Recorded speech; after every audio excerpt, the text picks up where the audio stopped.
first and foremost, before we can even get out of fight or flight, we have to start becoming a partner with our brain and body and not fighting it.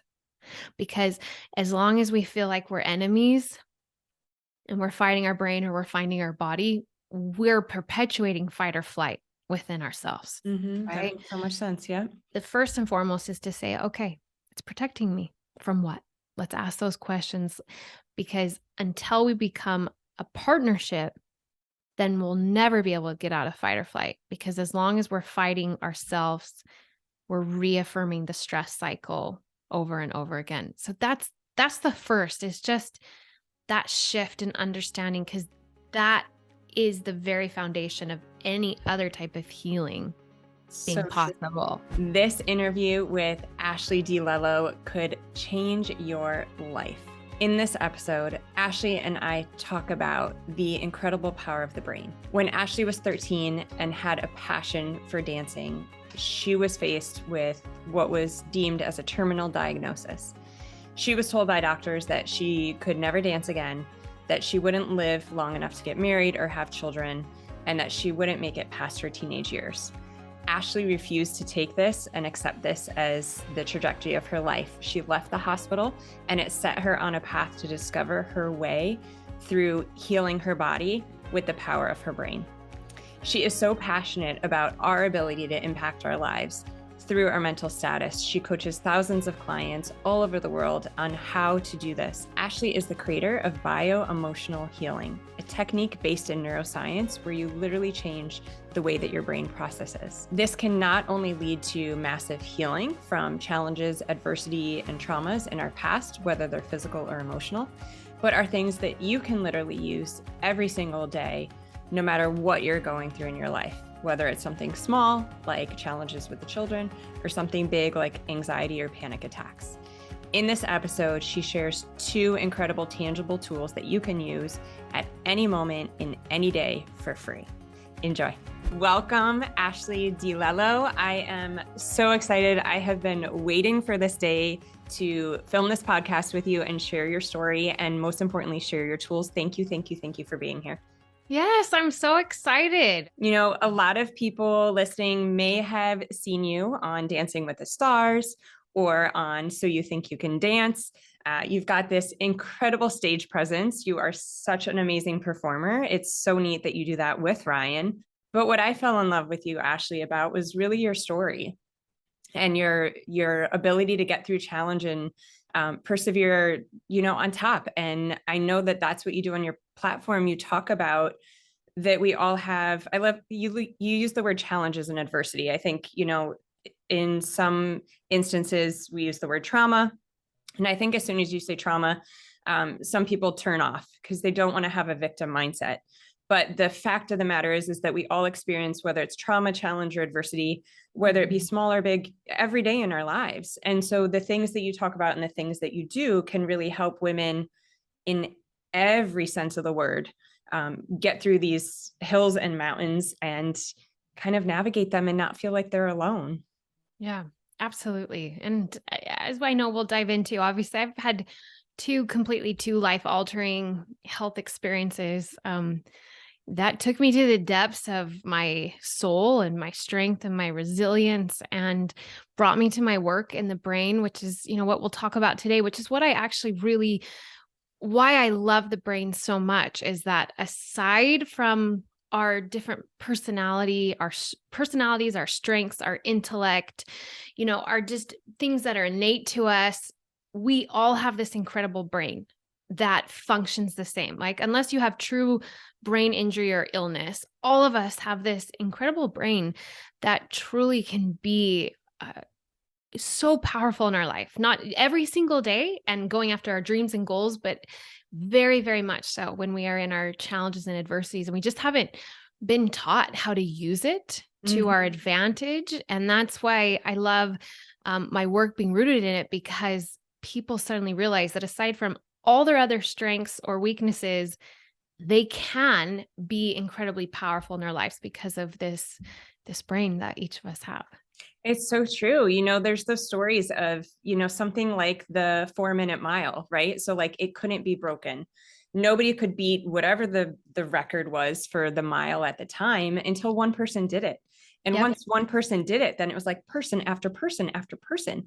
Like we truly are limitless. And it's when people like you stand up and remind us of those superpowers that we all have, that it's like, okay, wait, maybe I can do this. So let's start right away. You know, you were 13, you were given an awful diagnosis, and you said, no, I'm not going to accept this. So tell me about that moment. Tell me about what was going on in your life as a 13-year-old girl, and what was your diagnosis? And my life changed overnight. I was dancing 5 hours a day. You know, my nickname was the Energizer Bunny. I always loved life. I love dance. I love school. Life was fantastic. And then overnight, everything changed and I was fighting for my life and nobody could figure me out. And that was the scariest piece of all of it, was just not having like a plan. And I think everybody can relate to that, of that type of uncertainty and just tell me what I can do and tell me what this is going to look like. And not only did no one be able to diagnose me, but they did. They said I had a rare viral infection that they couldn't diagnose, they couldn't treat. My body was clearly dying, shutting down, and I was 13. I was 13 and I was in one of the top hospitals in the nation, and the doctor came in and I knew right away. He was so somber, just the entire presence, and he pulled up one of those oh gosh, those little chairs, I can't even think about, stools, like they roll, right? And the office was so sterile. It was like the whole environment just fit this news that I was about to receive. And he took this deep breath and he just told me, you need to accept that you're not going to live past your teenage years. And he didn't stop there. You're never going to dance again. You'll never be able to get married or have kids. And the sooner you accept this, the sooner, you'll be able to come to peace with your reality. Right? That's it. Like, that's it. And I in that moment, I mean, I'm 13. It's like, what has happened to my life? How is this all of a sudden my life? You're telling me my life's coming to an end. I need to accept this. There's nothing you can do. And I remember in that moment, I mean, the wind was completely knocked out of me. What am I supposed to do with this? And shock and disbelief. And I credit my mom for giving me space to decide how I wanted to respond. I know my mom was like, no way. Yeah. Because I thankfully came from a woman who, is a fighter and not just decides, okay, whatever you say is the reality, but she gave me that space. And I remember just really looking at, okay, what do I do with this information? And in that moment, it became the most defining moment of my life, because I looked at him and I said, I don't accept that.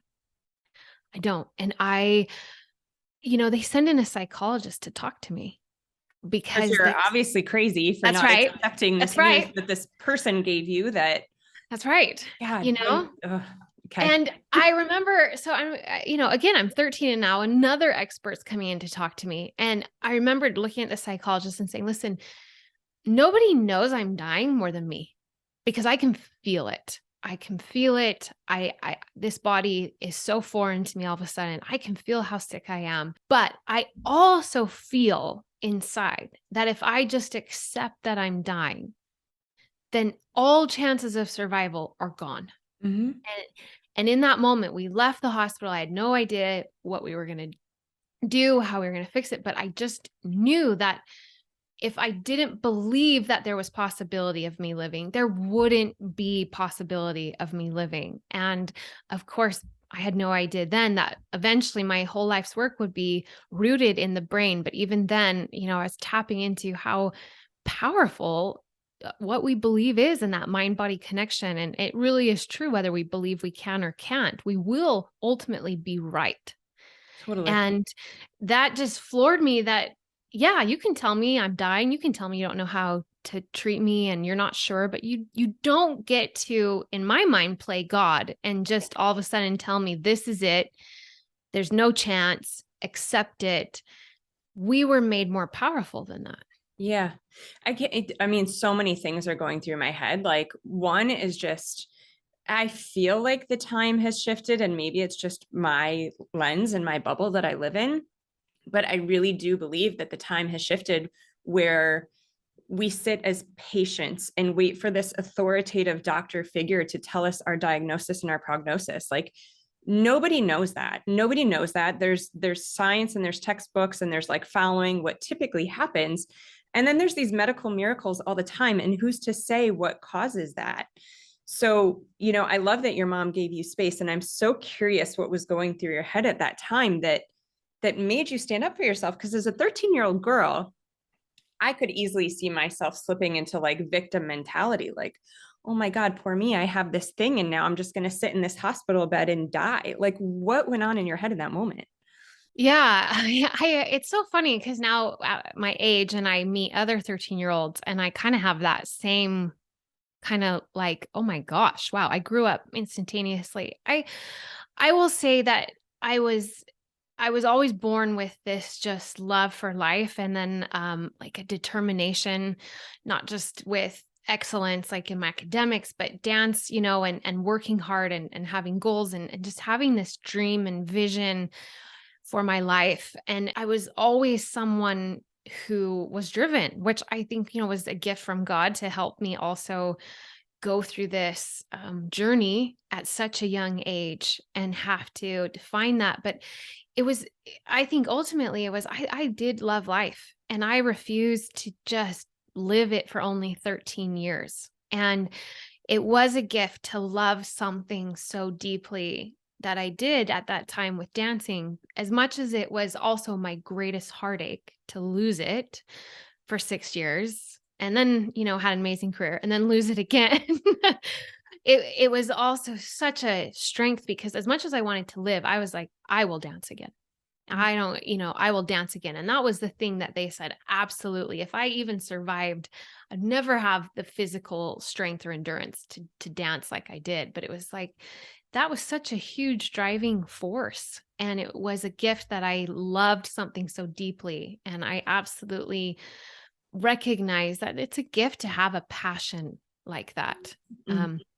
'Cause at 13, that felt part of my soul. That felt part of why I was created. And that was a huge driving force to just not only give up on life, but give up on the thing that I in large part felt created to do. So Mhm. that was huge for me. And, I believe in God. I believe there's plans for our lives. And I just felt deep in my soul that God didn't create me to die at 13. I just felt that and that was also huge, huge because people have also asked me, well, how come you didn't accept that? And I'm like, I really feel that if that was really what was going to be my life, because sadly that is some people's lives, right? We lose children, we lose teenagers, we lose young people all the time, unfortunately, Mhm. and through illness, right? And accidents and so forth. But I just deep down in my soul, like my spirit was like, no, this Not your was story. not the end of your story. And sometimes it was just literally holding on to that nobody else could feel or see but me, right? In spite of, gosh, how sick I got to where I couldn't even lift a finger.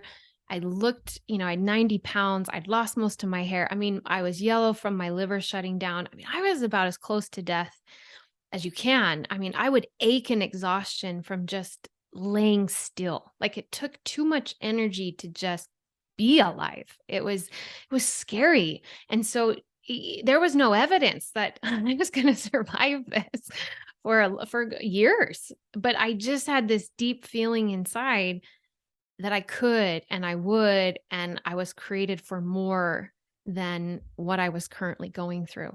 So that was Thank huge God. too. Thank God that you had that faith. So what happened after? So you guys left the hospital. Yeah. So You fired that man. I did. Him and many others that I told could shove their diagnosis where the sun didn't shine. I literally did want to tell one doctor that. Thankfully, I was also born a bit of a spitfire, which has served me well. Long story short, for about 2.5 years, I was tested about everything you can think of, and this was 26 years ago. We did not have access to functional doctors, holistic medicine at all the way we do now. It was like voodoo. And I come from a Western medical family, which, has its place. Absolutely. But after 2.5 years of going to the top hospitals, being tested, everything poked and prodded, and really just sent home to die, that's when we started to seek, alternative solutions, which again, at that time was like, you're going to like a dreadlock person burning Totally. incense, Crystals, all the things. crystals, it was way more out there than what people see and understand today, but we were willing to do anything. And aside from that, before we found any answers on how to treat my physical body, my mind and my will to live kept me alive, and my faith.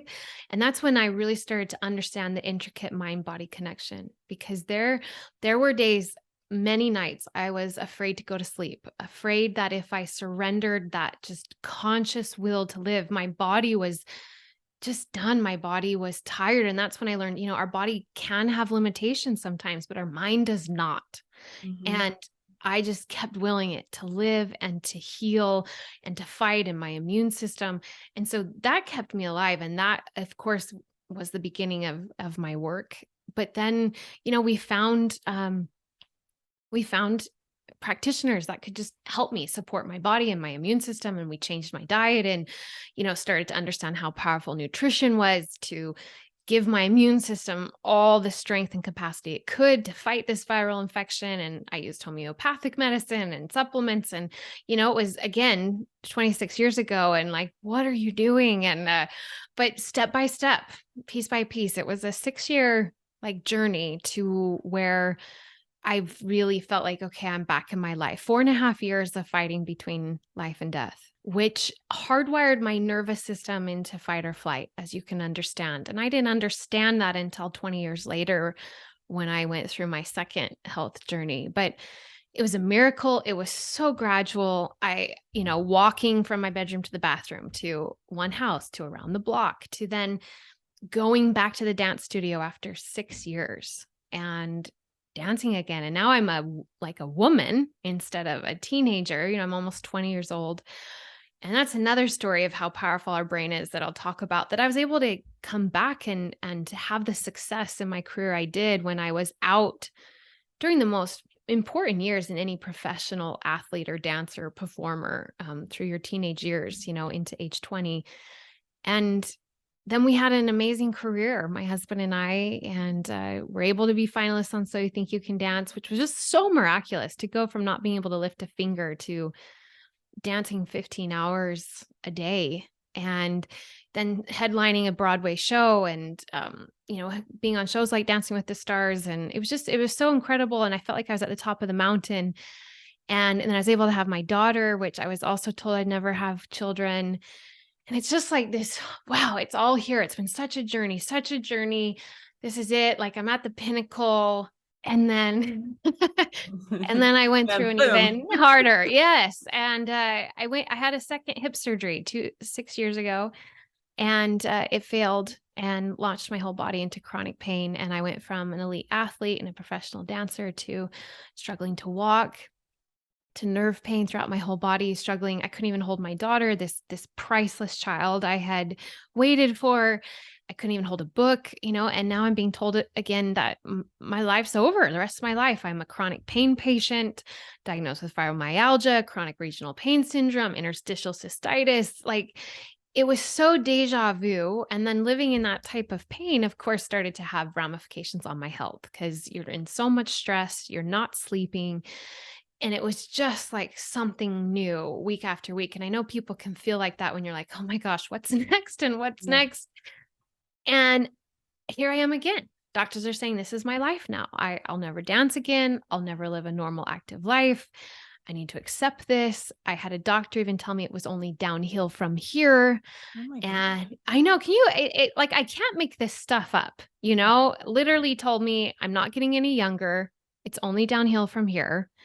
I mean, and then good luck, sent me home with a fibromyalgia pamphlet. And again, 2.5 years of trying everything, even in holistic and regenerative. I did like over 200 types of injections, because I'd already been through my first rodeo. So I'm trying everything under the sun, nutrition and supplement and anti-inflammatory, and I'm not healing. I'm not getting better. And after several years of that, I mean, I had one night where I was at the lowest point I've ever felt, deeper than even when I was dying. I mean, I was just in so much pain. It was hell. So much stress on my family. We were nearly losing our home because we just spent so much on my health and all these injections. Nothing was covered by insurance. It was all out of pocket. My husband and I lost our professional career. Mm, I can't take care of my own daughter, which is just like a mom guilt to a whole other level. totally. And it's just like, this is hell. And I've tried everything. And I felt like I was like, what is left? Like, what is left? And that was the night where I met my greatest determination. And I thought, okay, if my nervous system flipped a switch into pain, I'm going to figure out how to flip it back. And that's when I dove into the brain and the nervous system and pain science and realized all pain comes from the brain, but also it wasn't just that failed surgery. It was my illness when I was younger, the impact on that, on my nervous system, how that had wired it, and all these other experiences in my life that now, my system was just in high alert 24/7. And I had to figure out how to heal that and rewire those pain pathways. My life depended upon it. And that's what was pretty motivating and led me to, what's this process? Nobody has a process. How do you really do this in a way that your system actually feels safe to let go, even while living in pain, even while living in this challenge, this hardship, right? Whatever it is, because people are like, well, how do I get my nervous system out of survival when I'm in survival, Totally. right? Yeah, that's exactly what I'm thinking. Like Yeah. you're struggling to fall asleep because you don't want to let go because you're in charge of keeping yourself alive. Yeah.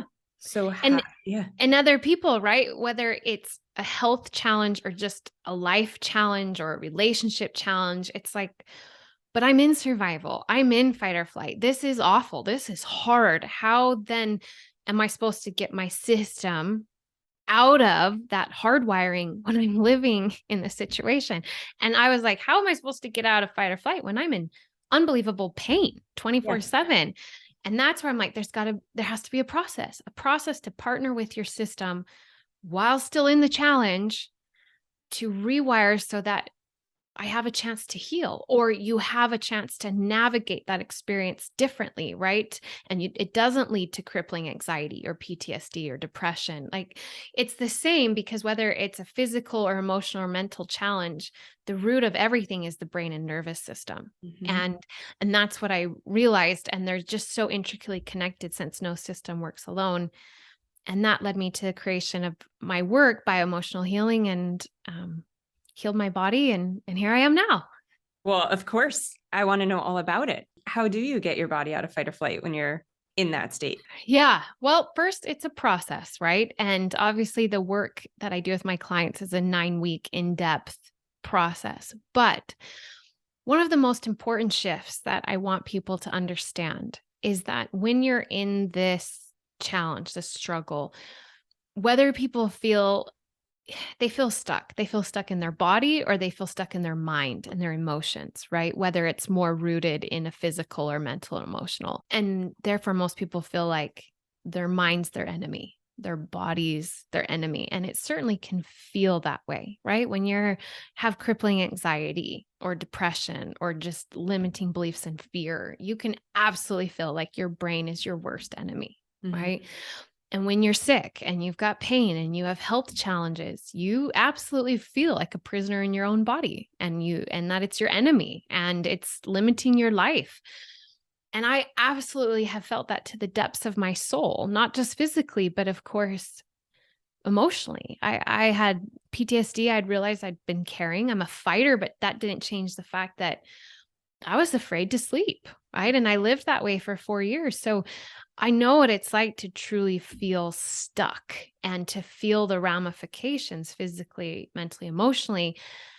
But one of the biggest paradigm shifts that even opens the way to get out of fight or flight is understanding that it's not our enemy. It is just hyper protecting us.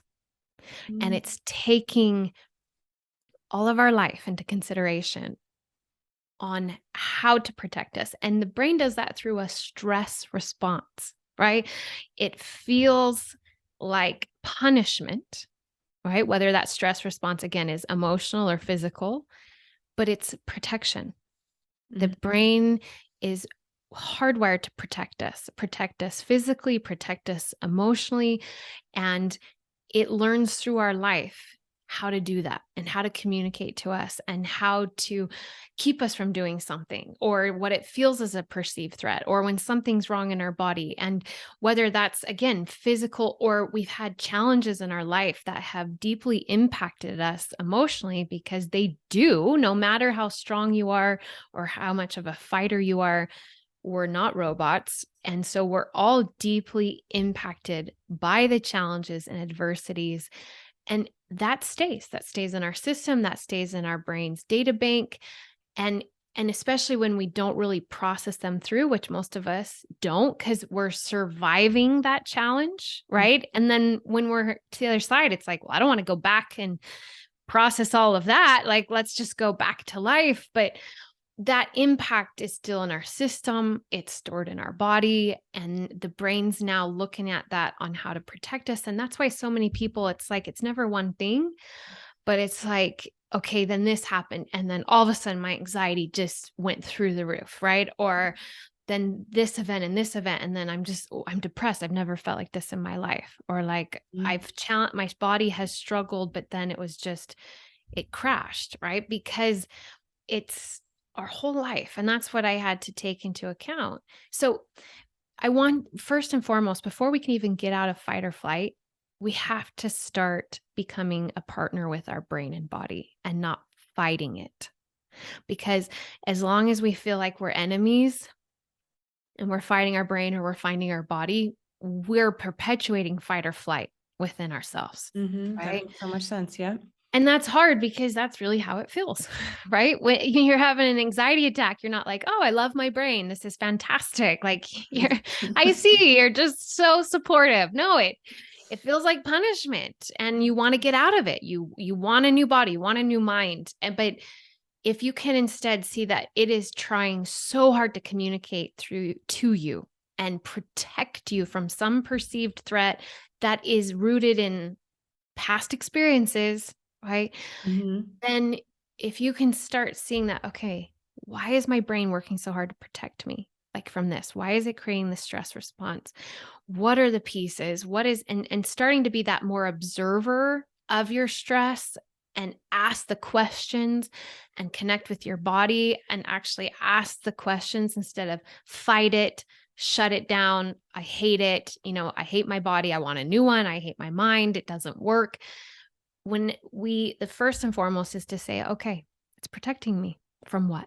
Let's ask those questions, because until we become a partnership, then we'll never be able to get out of fight or flight, because as long as we're fighting ourselves, we're reaffirming the stress cycle over and over again. So that's the first, is just that shift in understanding, because that is the very foundation of any other type of healing being possible. So true. I think I've heard you talk about this on your platform too. Like, we are literally hardwired for negativity and stress. And it's because our nervous system is brilliant, right? It has not changed since back when we were cavemen and women. And so that hardwiring for negativity is so important, because it could mean something like, oh my gosh, don't eat those berries. Don't go in that bush. The berries will kill you, or there's a snake there that'll kill you. Like, we had to remember those things more than the positive things for survival. And so, a whole separate topic, but I know that's why it's so important to surround ourselves with, inspirational things and motivational things, because if we hear 10 negative comments about ourselves and one good thing, we're of course we're going to pay attention to 10. But I love what you're saying. And kind of what I'm hearing is that, it's this stack of challenges, adversity that we go through in our entire lives. We're masters of diverting our attention and distracting ourselves, right? Whether it's into work or play or family, or I think especially as moms, it's so easy to just like wrap it up in a bow and put it over here, because now I'm going to focus on this, but it's not done. It's not closed up. It's just waiting to pop out again, probably at the worst time. And so what's important is to lean in. I actually just finished, I read it twice because it was so good. This book by Michael Singer, The Untethered Soul. Have you read that? I have. Yeah. Just when you're talking about, he talks so much about like to be the observer and to kind of like step back in your own mind and in your own life and like watch what's happening and ask the questions. Why am I feeling like this? Why is this uncomfortable? Rather than to like close it and move on, because the answers lie in leaning into that. And that's how we clear it out in the moment. Is that kind of what you're saying? Yeah, absolutely. It's like creating this space because the brain is so fast, and the wiring and those neural connections, like that's why we're habitual creatures, right? We think the same way we have before, we react the same way we have before, because that time between a stimulus, whether it's someone else or your own thought or a physical symptom, and then a response is just glued together, right?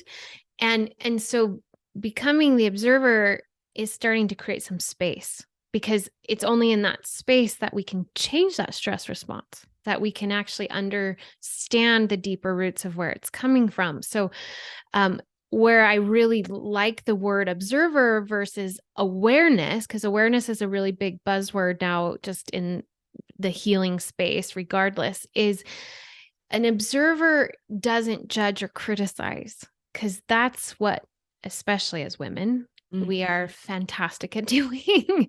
Men too, but women just especially. And it just is. We're all our worst critics. If you're a human being, you're your worst critic, but we're especially really good at it. And especially when we become moms, because that, again, now you're criticizing yourself as a mom too. And that's a whole new special arena.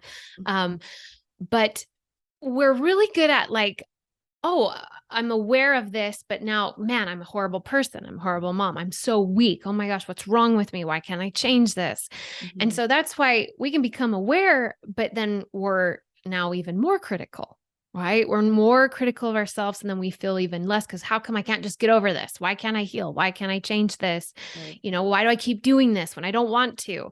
And so the observer not only starts to create space, but it's neutral. It's, let me just see, let me ask questions, let me listen, not make judgments, not attach to it, but seek to understand, right? Which is also means we start to actually have some compassion for ourselves, compassion for how we've been impacted by life, compassion for our body and what it's going through, right? Our soul and our mind and everything that it's experienced in its life, because the brain has a data bank of all of that. So we don't give ourselves time, right? Again, that's why we end up suppressing or putting away. It's like, I don't have time to deal with this, right? And that's the thing that just really makes the rest of our life so hard. But we'll sit down and talk to someone that we care about if they're going through something, and we'll listen. But we don't step back and sit with ourselves. And not in a compassionate way. We're really good at doing it in a critical way, right? But not in a compassionate way of, let me understand why this is happening. What are all the pieces? How do I start asking those questions? How do I start processing? And that's one of the most important things, is part of that observer and creating that space is giving ourselves space to feel. And that's where I want to be really clear.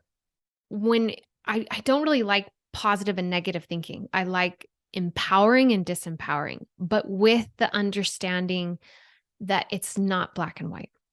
We are going to experience all emotions as part of being a human. And that is something I didn't do when I was sick as a teenager. I did not allow, if I had a hard day, if I wanted to cry, feel bad for myself. I mean, I had lost the thing I loved to do. I was a teenager who was spending her, teenage years sick, fighting for my life. I was not allowed to have a hard day. Right. I wasn't allowed to feel sorry for myself. It was like, you got to fight. You got to be a fighter. And that had its time, but that's how I put over the whole experience. And all those emotions didn't go away. I just stored them in my body. And that was a huge part of not just, I got to deal with what I'm going through as an adult, but oh my gosh, I've been carrying sadness, grief, anger, fear, frustration for 25 years. right? Within my soul. And it doesn't mean I'm an angry person. It doesn't mean even that I'm a victim. It doesn't mean that I feel sorry for myself. It means that I'm a human who has gone through challenges and I'm going to feel certain emotions. And when we start to actually just allow ourselves to feel them compassionately, they actually process through us and out of us. It's when we judge them, we criticize them, we suppress them, we attach to them, that then the brain's alarm bells actually go higher around them and they create more stress in our system. So the observer not only seeks to understand, but it allows space to feel in a compassionate way that lets it actually release. I'm thinking of so many women that I know listen to this podcast right now. And so I want to have you give, like, can you walk us through a tangible example? Because I know so many women have shoved it under the rug only to feel it creep in later. So walk us through Yep. what an observer would look like as Yeah. a mom, as an adult, when this stuff comes up and you know there was stuff in the past that you just locked away. Absolutely. And I think women tend to do it more so also because we've just been given this blanket of being so emotional, and we don't want to do that, Sensitive, or we so don't want to sensitive. so sensitive, right? As if it's a negative thing, and it can be, but here's the thing. Why do so many people struggle with their emotions now more than ever? Well, again, emotions don't go away just because we don't allow them. And so our brain and our body will eventually scream to get our attention, right? And that's what we're seeing when all of a sudden people who have felt some anxiety their whole life, now it is every day and it is in situations. So here's an example that happened with my daughter. So whenever we feel an emotion, right, we don't have time for it. We don't have space for it. We judge it. We feel weak. So I remember one day, and I think my daughter was, I don't know, maybe 5.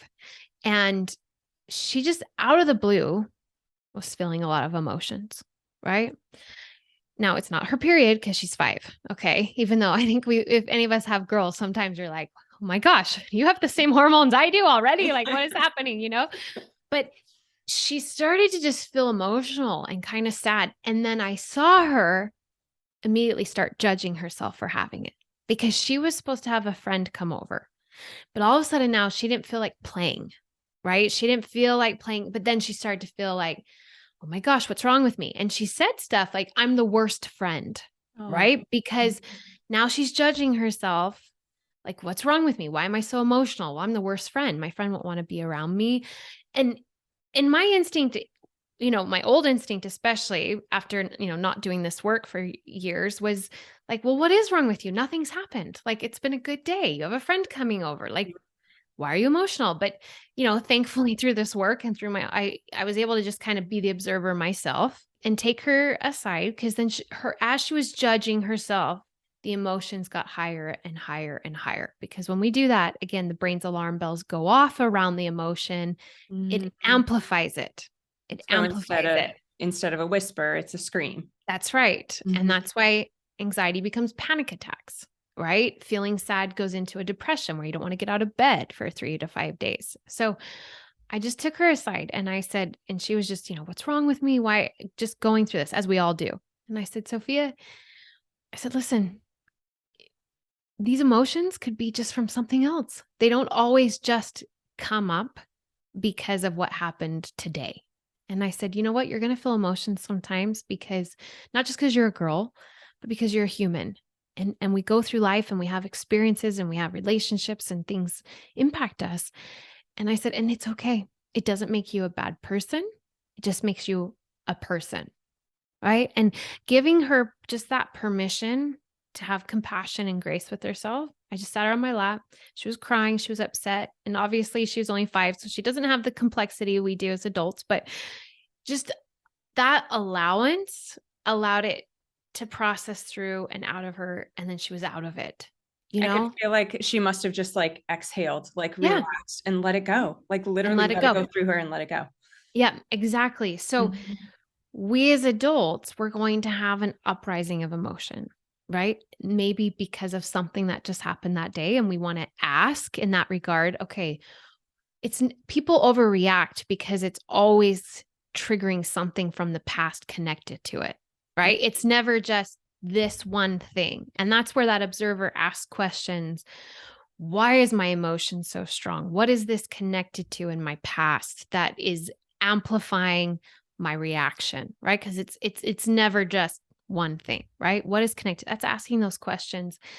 It's then also giving us permission that maybe, gosh, it's been a stressful month and all of a sudden it's just hitting me and my emotions are like, deal with me because I can't hold them down anymore. And it's giving ourselves grace and compassion to sit with it and write it out. One of the most effective things is to start putting pen to paper, not in a way of journal writing that our posterity is going to read, in a way that this is for you and only you, so you can actually really say what you want to say, express how you want to express, no judgment, no holding anything back. Go give yourself space to cry, to scream, to yell, have safe places in your car, in your shower, in your closet, whatever it is, but not judging, but just allowing, like with compassion. And so sometimes writing helps you get the clarity on, okay, this happened in the past. Wow, I didn't realize that impacted me so deeply then. And that's why this situation with my husband or my boss is really amplifying my reaction to it, right? And just trying to give ourselves permission to actually validate our voice, right? By writing it out, what we really wish we could say or be heard, and allowing us to actually feel our emotions and not attaching who we are to them. You can feel all types of things, and that's not who you are. That's part of being a human. And I can tell you that if you can just start to do that, give yourself space and permission without judgment. And yes, it will take practice. I promise you, the same way with my daughter, you'll learn how to process it out instead of hold on to it. In. So as a busy woman, as a mom, I feel like you kind of touched on it just now, but again, as we're hearing these whispers throughout the day, say we're like in the thick of pick up with our kids and our kids are maybe having emotional needs and we're starting to feel it and we're triggered. What do you do in that moment when maybe you feel like you can't sit with it? You can't cry in the shower. Absolutely. Perfect. That's what I wanted to go to next, was what's a real-time tool, right? Like in the moment, because obviously creating space to feel your emotions, write out how you feel, that takes another time. And you want, as much as possible, when you can't do it in that moment, try to find space later in that day when when it's come up, right? But I absolutely understand. Can't always have a breakdown right there. So there's two really effective real-time tools to help calm down this emotional reaction. And it's really just a heightened nervous system, right? So one thing that we've observed in animals is that after something traumatic or challenging, right? And in animals, it's usually something that has to do with their physical survival. But what's really important to understand is scanning the brain cares just as much about our emotional well-being as it does our physical well-being. So it doesn't matter if it's a physical threat or an emotional, mental one. The brain reacts similarly, right? So certain animals, after some type of event that heightens their nervous system, they have to physically shake. And if they don't, some animals will actually die because their system can't handle holding on to that stress. Human beings are the most adaptive creatures that exist. So we adapt and we hold on to stress and we hold on to stress and we hold on to stress. And we know eventually it leads to breakdown, mentally, emotionally, physically, but we can hold on to a lot of it, or we think we can, right? So we can learn from animals to actually, in fact, shake, because what it does, it actually activates the amygdala, the emotional part of our brain, which is where all of our fears, uncertainties, emotions are stored. And it tells it the stress has passed. We can let it go. And it's such an effective real-time tool. And when you know what you're doing with the intention of what you're doing, that always amplifies the outcome in the brain. And so literally just in that moment, shaking, and it can be your hands. It doesn't have to be like a whole body experience, and like I tell my clients, you go to the bathroom and come out and do this and shake your hands. And as far as anybody knows, you're drying your hands, right? Yeah. And what it does is it just, with that intention, okay, let this go. Like, yes, I'm stressed. I'm seeing it. I'm acknowledging it, but we don't need to hold on to it this moment, right? With the screaming kids, this pressure, everything, you can feel it all building. That's where you explode. Yeah. And then you feel even guiltier because now you've exploded at your kids. But just shaking and saying, okay, we don't need to hold on to it right now. I'm going to address this, but we don't need to like feel it viscerally in our body to where we have so much tension, so much stress, our heart is racing. So shaking is a beautiful real-time tool that you can use always. And that's another note of why I think people love to dance. I was just Like, going to say, I picture dancing. We do a lot of music and absolutely. dancing. Right? Mhm. Like, I know obviously I love it, but if you just look at human beings, most of us love to move to music, no Yep. matter how awkward we are. And when I really learned this, I'm like, I swear that's why all human beings, and it feels healing, it feels freeing. That's why people are like, shake it out in your kitchen. Yep. But we didn't really understand that we're actually activating the emotional centers of our brain to let go. Yeah, I never Right? knew that about the animals and the amygdala. Yeah. That is fascinating. Isn't I that love that. amazing? Yeah. And getting Yeah, you out of your amygdala gets you in your frontal lobe. So you can that's actually right. plan the dinner that you want to make for your family, Right. whatever it is. Yeah. Think. So you can actually think and, not be just so honed in emotionally, which is all reactive, which is all amplifies overwhelm and stress. So shaking is beautiful. And when your brain knows what it's doing, it will amplify the ability to do it, right? Sense. Versus what we just organically, I think, have all felt when we're dancing. Yep. So it can be used. It's such a beautiful tool that doesn't take much effort, much time. Anybody can do it. And then the other that I just want to touch on is called the physiological sigh. Um, so many times while I'm rooted in my work's rooted in the brain, sometimes when your brain is running and running and running and running, and so many people, that negative thought loop or that fear-based loop, it's so hard to get control of your brain. Right. So in that way, shaking helps us go to our physiology first, but so does the physiological sigh. And this is a double inhale through the nose, exhale through the mouth, repeated 2 to 3 times. And it's been proven, it's the fastest way and proven in neuroscience to offload carbon dioxide, which is what gets high in our system when we're in stress, when we're in overwhelm. And that's why people have panic attacks. And that's why all these things happening. And animals do this as well. Animals can teach us so much because they're not as adaptive. So they do things innately that we block, right? Yeah. Because we just are more emotionally advanced and Supposedly. supposedly, right? Touche, depends. But it hurts us too, Yeah. right? So double inhale is like right? The longer inhale in the second. And you want to try to do it from the diaphragm, right? And not so much up in our neck, which we tend to do, but 2 to 3 times, repeated 2 to 3 times, opens up all the sacs in the lungs and offloads that carbon dioxide. And that helps calm our physiology down, because if we're trying to tell ourselves, I'm okay, I'm okay, I'm okay, I'm calm, but your system is full of carbon dioxide, your body's like, no, we're not okay. Yeah. Because my system's telling me stress, stress, stress. And there's that constant feedback, brain to body, body to brain. And so this allows the body, the physiology, to calm down. Now you can better get control of the brain. Makes so So much sense. those two, even in conjunction with each other, are Mhm. beautiful real-time tools to use in those moments where you can't write, you can't scream, you can't cry, Yeah. but then also you have to create that space, to process later. So they both work in conjunction with each other. Those things are beautiful. I don't know why I often just picture school pickup, right? So I get 3 kids into my car. I'm in whatever state I'm in. They come in each in their own states. And these are literally 2 tools that we can do in the car.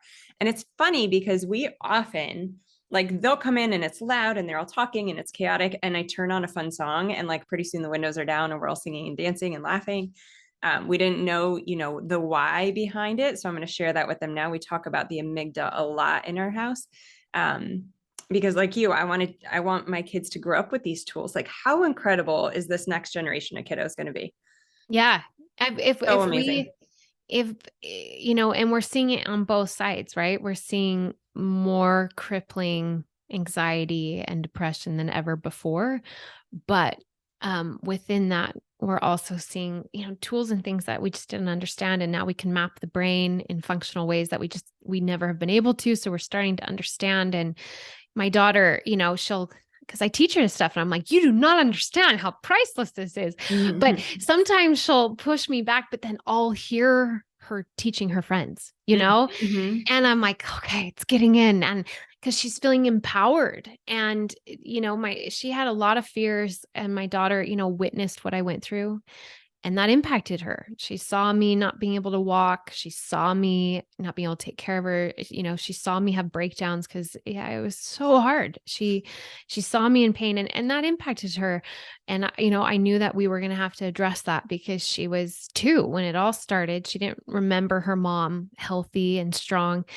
And so she had her own fears that then we had to work through, but teaching her that she could, and it was possible. And it was a journey, right? Because especially being so young, I can't teach her the same way I can my adult clients because she can't grasp it in that way. But she knows that she's powerful, and it might not be easy, and it might take time, and life can throw us curveballs, and it can be really hard, but we can rise to it. And we each have that capacity. And that's just what I hope from anything of listening to this.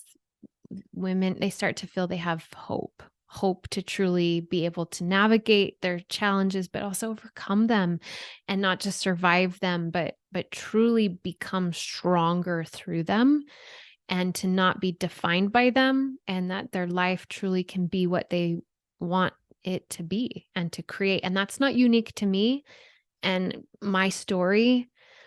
It's just that I learned how to harness that capacity that we all have. So, so good. Thank you. Thank you. And also, you've gifted us all with, our children are going to go through challenges and adversity, and we can't control that. We can't take away their stories. That's part of their story, but we can arm them just like we can arm ourselves with these tools to help us overcome them. So Absolutely. thank you. Thank you so much. Welcome. Ashleigh has a ton of incredible resources. We're going to make sure all of them are in the show notes. Ashleigh, thank you. It's always so good to be with you. Thank you for sharing all of your love and goodness. You're welcome. Thank you so much. It's been an honor. Oh my gosh, that was so incredible. I'm so thankful for that time with Ashleigh. She's such an incredible human being. The amount of things that she's gone through, but dug her way out of and created tools that we can all use is so impressive. And these are the people that I always want to surround myself with. And these are the people that I will always bring to this platform because their stories are so inspirational in changing not only our own lives, but everyone around us. If you enjoyed that episode, which I imagine you did, make sure to put a like under it. Be sure to subscribe so you don't miss any of my upcoming episodes. And most importantly, please, please help share this message with a friend. I know there's someone in your life that you know that needs to hear this information. Looking forward to seeing you again soon. Thanks. So Ashleigh is someone who has a professional, God. Okay, rewind a little.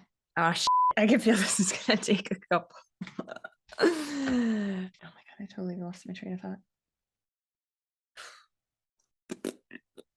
And I know that we can really help shift the world. Sounds cheesy. Okay, bye.